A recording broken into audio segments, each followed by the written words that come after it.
Let's face it, unexpected bills or emergencies can throw your budget into a tailspin. That's where apps like floatme come in, promising a quick cash advance to bridge the gap until your next paycheck. But here's the real question. Do you have to pay floatme back? The short answer?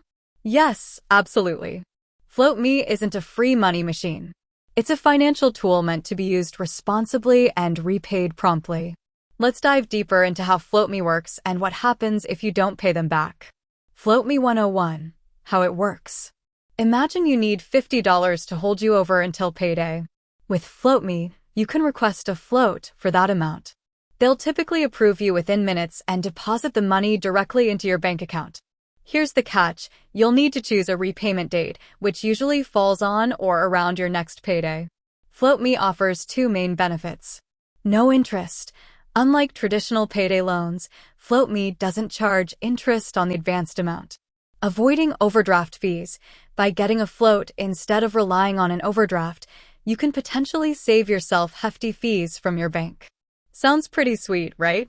Well, there's a twist. The not-so-free part, membership and fees. Floatme isn't entirely free. They require a monthly membership fee of $3.99 to access their services. There may also be additional fees depending on how quickly you need the cash. For example, expediting your float might cost you a few extra bucks. So, what happens if you don't repay floatme? Let's be honest, sometimes life throws curveballs and making repayments on time can be tricky. Here's what you can expect if you miss a floatme payment.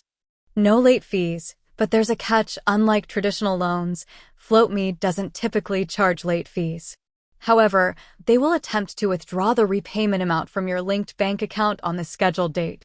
Multiple repayment attempts. If the initial withdrawal fails, floatme might try again a few more times over the following days. Limited repercussions, but not risk-free thankfully. Floatme won't report missed payments to credit bureaus or send debt collectors after you. The biggest downside? You might get banned from using their service in the future. Floatme. A responsible lending option, used responsibly. Floatme can be a helpful tool for managing short-term cash flow issues. However, it's crucial to use it responsibly. Here are some key points to remember. Only borrow what you can afford to repay on time. Missing payments can have consequences, even if they're not severe.